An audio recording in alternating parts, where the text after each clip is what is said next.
mengajarkan trik bagaimana caranya menyuruh tanaman berbuah. Seringkali banyak keluhan, orang membeli bibit sudah ditanam sampai 5 tahun, 7 tahun belum berbuah. Ya, padahal beli bibit sudah mahal-mahal, tapi tidak kunjung berbuah. Maka saya ingin menyampaikan trik bagaimana caranya supaya tanaman itu bisa segera berbuah. Ilmu ini, saudara sekalian, adalah ilmu yang saya peroleh dari Profesor Haryono Danusastro, namanya, salah seorang pendiri Fakultas Pertanian Universitas Gadjah Mada. Beberapa hal yang perlu diperhatikan sebelum kita menyuruh tanaman berbuah adalah, pertama, yang bisa kita perlakukan adalah jika tanaman itu berasal dari bibit anakan itu berasal dari biji, maka dia baru kita bisa paksa untuk berbuah setelah umur 5 tahun. Ya, 5 tahun. Jadi sebelum itu kita tidak bisa memaksanya untuk berbuah. Tetapi kalau bibit itu berasal dari perbanyakan dengan vegetatif, ya, apakah itu cangkokan, sambungan, tempelan, dan lain-lain, yang penting vegetatif, maka itu dalam tempo 2 tahun itu sudah bisa kita paksa untuk berbuah. Saya di depan saya ada beberapa contoh, misalnya ini jambu air, kemudian ini mangga, kemudian ini adalah jeruk pamelo. Ya, bagaimana cara melakukan,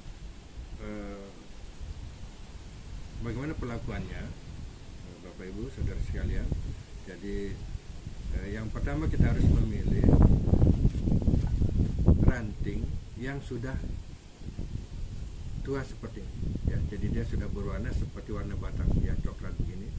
Jika nanti tanaman bapak dan ibu tanamannya ada 3 cabang seperti ini, maka jangan langsung 3-tiganya, tapi salah satu dulu. Jadi misalnya cabang sebelah kanan ini, kemudian nanti sebelah di tengahnya, kemudian baru sebelah kiri.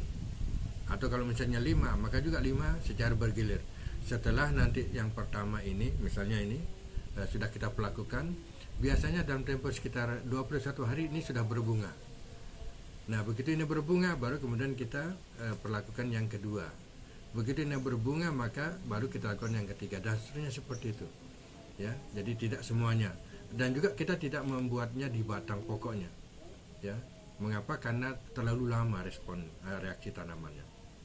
Jadi saya langsung memulai dari yang pertama, misalnya ini yang akan kita suruh berbuah, ini rantingnya yang sebelah kanan. Maka cara sederhananya adalah kita menggunakan cutter atau pisau tajam.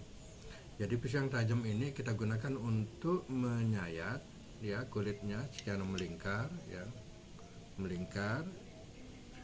Kemudian dengan jarak sekitar 1 cm, ya. Sebenarnya caranya ini persis seperti ketika kita melakukan pencakokan, ya, pencakokan. Cuma bedanya adalah kalau pencakokan itu setelah kulitnya dibuang, ya, ini, maaf, ya, ini. Setelah kulitnya dibuang, ini perhatikan kulitnya. Jadi kulit ini kita buang semua secara melingkar. Dan ingat ya, jangan lebar-lebar, cukup 1 cm saja lebarnya. Mengapa tidak perlu lebar? Karena kita berharap setelah nanti berbunga, maka kulitnya ini akan menyatu kembali. Kulit atas dan bawah ini akan menyatu kembali sehingga tidak terjadi luka. Mengapa kita hindari luka? Karena luka itu bisa menjadi jalan untuk masuknya serangan penyakit, ya, entah itu karena jamur atau karena bakteri. Jadi kita hindari pelukaan. Nah, setelah itu, ya, jadi setelah kulitnya habis seperti ini, ya, setelah kulitnya habis, perhatikan, kita tidak perlu membersihkan, ya, mengkerok kambiumnya, ya. Kalau mencangkokkan ini kita kerok, ya, kita buang lapisannya yang licin ini, ya. Tapi kalau di merangsang pembuahan tidak perlu. Jadi kita hanya membuat seperti ini. Nah, kalau sudah seperti ini, ya sudah, tinggalkan, ya, dibiarin saja, dan dibiarin saja keadaan seperti ini sekitar 3 minggu. Maka nanti di daerah ini, di daerah ranting pertama sudah akan terbit, akan muncul bunga, dan selanjutnya berbuah. Ya, begitu. Nah, mungkin ada pertanyaan kenapa kok bisa muncul bunga atau buah?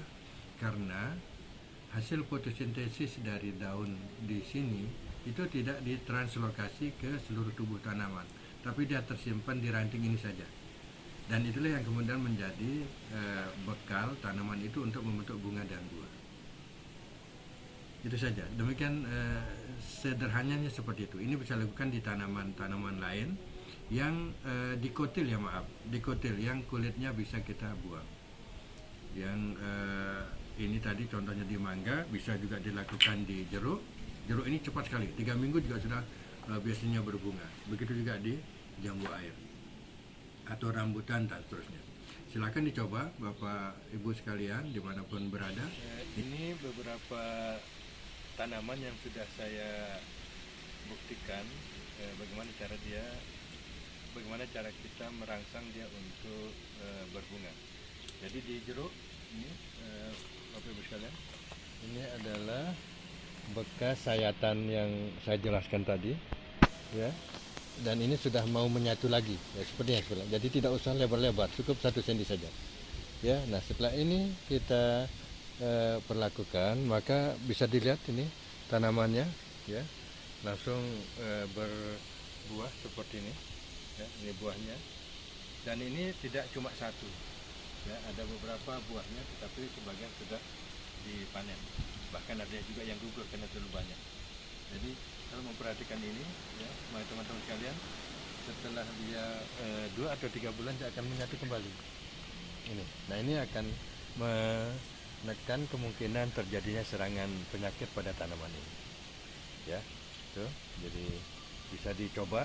Ya, segera saja coba. Jika ada tanamannya yang tidak mau berbuah, maka Anda akan mendapatkan tanaman itu berbunga setelah 2 minggu ke depan. Sekitar 3 minggu ke depan. Ini trik yang sangat sederhana dan sudah saya buktikan dan terbukti oleh teman-teman yang selama ini sudah pernah mengikuti kelas saya. Ya, demikian Bapak dan Ibu sekalian, semoga bermanfaat. Terima kasih, sampai berjumpa di lain kesempatan. Assalamualaikum warahmatullahi wabarakatuh.